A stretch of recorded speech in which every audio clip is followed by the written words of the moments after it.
Serangan besar-besaran secara mendadak dilancarkan Hamas ke Israel akhir pekan lalu. Situasi semakin mencekam setelah Israel mendeklarasikan perang seusai serangan Hamas. Hingga kini saling serang antara Israel dan Hamas terus berlanjut, menewaskan lebih dari 2.200 jiwa. Konflik Israel-Hamas yang berkepanjangan mengancam keselamatan warga sipil dan semakin banyaknya korban jiwa. Indonesia adalah termasuk negara yang meminta perang dihentikan demi kemanusiaan. Berdasar data dari Worldometer pada Juli tahun 2023, jumlah penduduk Palestina hanya sebanyak 5,4 juta jiwa, sementara penduduk Israel 9,2 juta jiwa. Israel kini mengepung total wilayah Gaza. Hal itu dapat meningkatkan angka korban jiwa. Pengamat menilai Indonesia bisa membantu meredam konflik yang berkecamuk di Gaza. Seperti apa upaya yang bisa dilakukan Indonesia? Kami bahas setelah informasi berikut ini.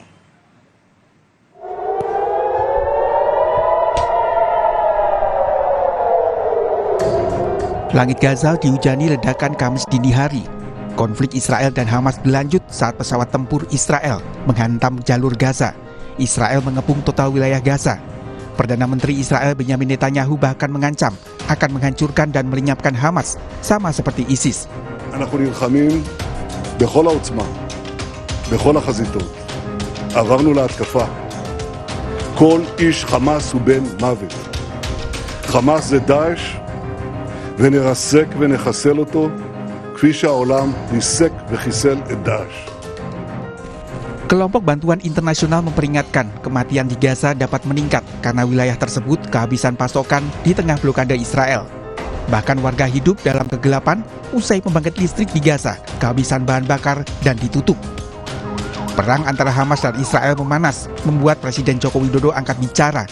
Jokowi meminta perang dihentikan agar tidak memakan lebih banyak korban jiwa. Indonesia mendesak agar perang dan tindakan kekerasan segera dihentikan untuk menghindari semakin bertambahnya korban manusia dan hancurnya harta benda. Karena eskalasi konflik dapat menimbulkan dampak kemanusiaan yang lebih besar. Saya minta Menteri Luar Negeri dan jajaran kementerian terkait segera mengambil tindakan cepat untuk melindungi WNI yang berada di wilayah konflik. Saat ini ada 45 WNI di Palestina, termasuk WNI jalur Gaza. Kementerian Luar Negeri menyebut upaya evakuasi dilakukan berkoordinasi dengan Palang Merah Internasional melalui jalur kemanusiaan. Terus berbagai macam koordinasi dengan berbagai macam pihak. Situasi di lapangan sangat sulit. Kita sudah koordinasi dengan pihak ASI. Ibu Menteri Luar Negeri telah berkomunikasi dengan Presiden ASI di Jenewa untuk meminta dukungan terkait dengan jalur kemanusiaan. Kemudian Menlu juga sudah berkomunikasi dengan Menlu Filipina. Karena Filipina juga ada warganya di Gaza. Kita akan koordinasikan untuk proses evakuasi mereka. Pengamat politik Timur Tengah Hasibullah Satrawi menilai Indonesia bisa membantu meredam konflik yang berkecamuk di Gaza. Salah satunya melalui upaya komunikasi dengan negara-negara yang dekat dengan Palestina maupun Israel. Secara jangka pendek, kita bisa menghubungi para pihak atau negara-negara yang punya hubungan lebih langsung dan lebih berpengaruh terhadap Israel dan Palestina. Misalkan di wilayah Palestina sekarang, ini kan nyaris seakan-akan Palestina dan milisi lain itu kerja sendiri dalam tanda kutip. Padahal ini hanya satu bagian daripada hal yang lebih besar, yaitu disebut sebagai otoritas Palestina. Di situ ada otoritas Palestina. Maka menurut saya otoritas Palestina harus lebih dominan, didorong harus lebih bersuara untuk bagaimana mengambil mediasi-mediasi agar menentukan ini bukan justru Hamas dan kelompok-kelompok perlawanan semata-mata. Ini jangan dibiarkan Hamas dan kelompok perlawanan jalan sendiri. Konflik di Gaza berkecamuk sejak Sabtu pekan lalu saat rudal Hamas menghantam Israel. Jumlah korban jiwa dari kedua sisi kini tembus di angka 30.000 jiwa. Tim Liputan, Kompas TV. Konflik antara Hamas dan Israel masih berkecamuk di Gaza. Korban jiwa bahkan mencapai 3.000 orang. Bagaimana posisi Indonesia dalam konflik dua wilayah itu? Apa yang bisa dilakukan Indonesia untuk mencegah bencana kemanusiaan saat serangan Hamas Israel belum juga mereda? Kita berbincang dengan tenaga ahli utama KSP Siti Rohaini Zuhayatin dan pakar hukum internasional Hikmahanto Yuwana. Selamat sore, Bu Siti. Selamat sore, Prof. Selamat sore, Mbak Cindy. Selamat sore, Prof. Baik, Bu Siti, Indonesia mengecam agresi di Gaza. Lalu apa yang bisa dilakukan untuk bisa menghentikan agresi itu? Terima kasih Mbak Cindy. Tentu kita meng-highlight lagi pernyataan Bapak Presiden ya, bahwa untuk yang paling immediate itu adalah menghentikan dulu. Menghentikan kontak senjata di antara dua pihak itu. Itulah yang disampaikan oleh Bapak Presiden. Setelah itu tentu saja Indonesia mendorong seperti yang juga telah dilakukan dalam berbagai kesempatan agar upaya perdamaian antara Palestina dan Israel segera diwujudkan ya, dan komitmen Indonesia tidak pernah berubah dari sejak awal ya, 1947 sampai pada saat Indonesia menjadi anggota Dewan Keamanan PBB dan juga pada saat itu memegang keketuaan. Indonesia terus lantang untuk menyampaikan adanya perdamaian dan juga mendorong mendorong Israel dan Palestina untuk mematuhi parameter dari resolusi yang telah ditetapkan oleh PBB, terutama tentang solusi dua negara. Jadi kita tetap pada komitmen awal ya, meskipun di sana sini ada dinamika ya, di kawasan, misalnya beberapa negara menjajaki pembukaan diplomatik dengan Israel, tetapi Indonesia tetap pada pendirian bahwa kemerdekaan Palestina itu adalah bagian dari konstitusi kita, bahwa setiap setiap manusia setiap itu mempunyai kemerdekaan. Bu Siti, sudahkah ada komunikasi yang terjalin dengan negara-negara terdekat baik dari Palestina dan juga Israel? Tentu Kementerian Luar Negeri terus secara aktif ya, Ibu Menlu terus juga menjalin hubungan dengan negara-negara di kawasan ya. Keanggotaan kita di OKI juga menjadi satu jalan ya bagi Indonesia untuk bersama-sama mendorong adanya satu pertemuan yang mendesak ya, baik itu di OKI ataupun juga PBB di dalam mengatasi persoalan yang berlangsung di Palestina dan Israel. Baik, Prof, mungkinkah Indonesia ambil peran untuk menghentikan agresi? Kita masih ingat Presiden Jokowi pada saat perang Rusia-Ukraina pecah bertemu dengan pemimpin dua negara. Kalau saat ini mungkinkah Indonesia mengambil bagian dengan cara yang sama? Oke, sebelum saya bicara peran Indonesia ya, saya ingin sampaikan bahwa serangan yang surprise gitu ya, yang tidak diperkirakan sebelumnya oleh Israel, oleh Hamas, ini membuat Israel itu marah sekali dan dendam sekali.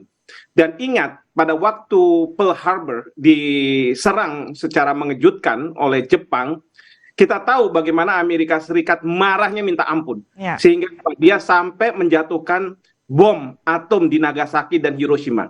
Jadi yang kita harus lakukan, nah sekarang ini peran Indonesia adalah kita harus proaktif mengatakan bahwa ini harus diselesaikan, harus disudahi konflik ini, kekerasan ini, untuk apa? Kemanusiaan. Sekali lagi, kemanusiaan. Tidak hanya untuk katakanlah rakyat Palestina, mungkin juga untuk rakyat Israel. Semua pihak harus menghentikan kekerasan yang sekarang ini terjadi. Ini yang harus disuarakan dan kita bisa menggalang suara, baik itu ke OKI, baik itu ke negara-negara non-blok, baik itu ke negara ASEAN.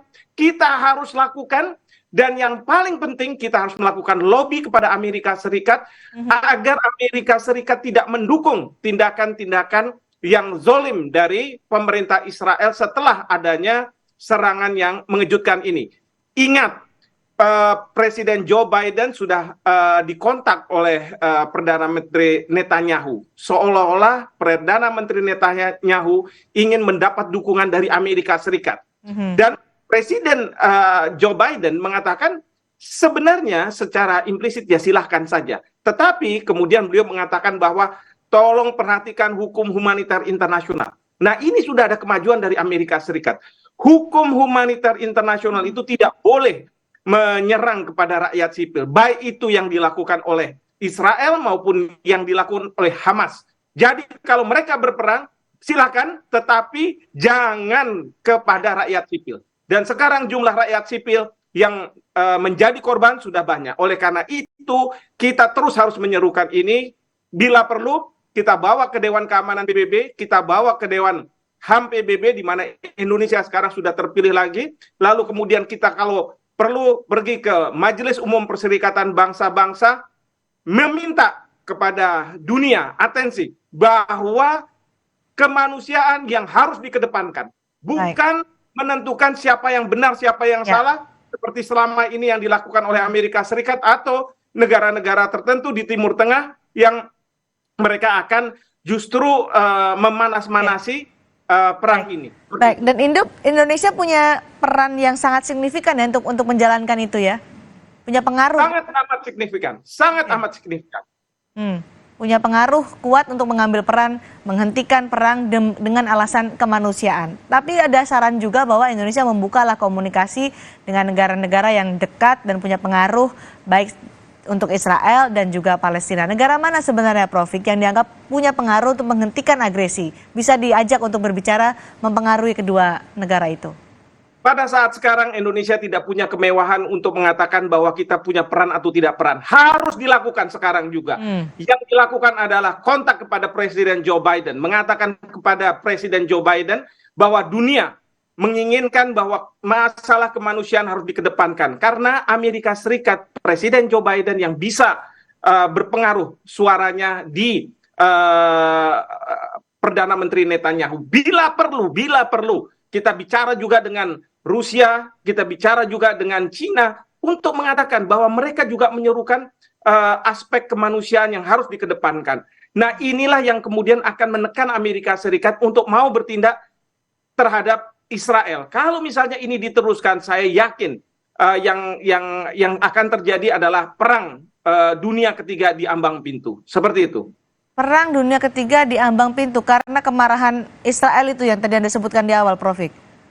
Betul sekali, kemarahan Israel yang tidak bisa dibendung, lalu kemudian di-endorse oleh misalnya Amerika Serikat dan negara-negara sekutu Amerika Serikat di Eropa, ini yang akan membuat perang dunia akan muncul. Karena apa? Saya melihat perkembangan di Cina, misalnya rakyat Cina mengatakan bahwa seharusnya Cina turun tangan dan tidak hanya berhadapan dengan Israel, tapi berhadapan dengan Amerika Serikat. Dan saya yakin Rusia juga akan mengatakan kita akan berhadapan dengan Rusia untuk dan atas nama kepentingan dari Hamas, begitu ya. Meskipun karena Rusia saat ini juga masih dalam agresi juga ya dengan Ukraina. Betul sekali, karena Rusia akan mengatakan ada double standard dari Amerika Serikat. Giliran Hamas tidak dibantu, tapi kalau Ukraina yang lemah diserang oleh Rusia, justru dia membantu. Ini yang akan menjadi permasalahan. Oleh karena itu, peran Indonesia yang terpenting adalah menyuarakan demi kemanusiaan, serangan-serangan bersenjata harus dihentikan sekarang juga. Oke, baik Bu Siti, sudahkah itu seperti yang disampaikan oleh Prof, sudahkah itu dijadikan rencana pemerintah Indonesia untuk menjalankan peran Indonesia menghentikan agresi dengan alasan kemanusiaan?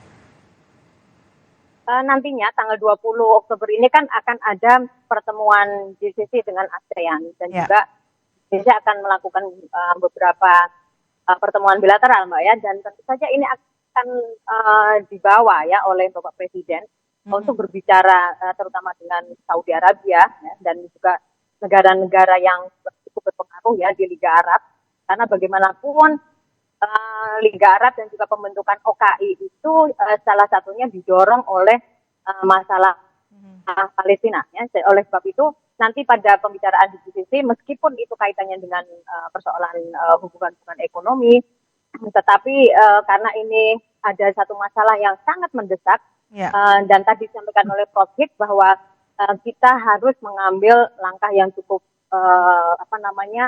sangat urgent ya, dan juga signifikan bahwa Indonesia harus menyuarakan. ingin menyuarakan ini dengan beberapa reputasi Indonesia. Bagaimana keberhasilan di G20, kemudian juga ketika masih menjadi keketuaan ASEAN, dan juga pamor Indonesia di OKI sendiri sebetulnya cukup menjadi modalitas Indonesia untuk nantinya membawa masalah Palestina ini di forum-forum yang sangat berpengaruh ya, tadi juga sudah disampaikan oleh Prof. Tetapi juga penting sekali sebetulnya untuk kembali menyampaikan kepada OKI dan negara-negara yang di dalamnya itu anggota-anggota OKI juga memiliki agenda-agenda yang sendiri-sendiri ya. Tetapi untuk saat ini seharusnya OKI harus bersatu, dan tentu saja Indonesia mempunyai peran yang sangat penting di dalam menyuarakan Palestina ini. Kita juga memiliki mandat dari sebagai pendiri non-blok ya, dan itu adalah merupakan juga modalitas Indonesia untuk menyampaikan ini kepada dunia. Baik, ribuan nyawa sudah melayang sejak konflik pecah. Kita akan menunggu bagaimana pemerintah mengambil tindakan tegas untuk ikut berpartisipasi menghentikan agresi di Gaza antara Hamas dan juga Israel, supaya tidak lebih banyak lagi nyawa yang melayang, dan ini adalah demi alasan kemanusiaan. Terima kasih Prof. Terima kasih juga Bu Siti sudah berbagi pandangan bersama kami di Sapa Indonesia malam hari ini.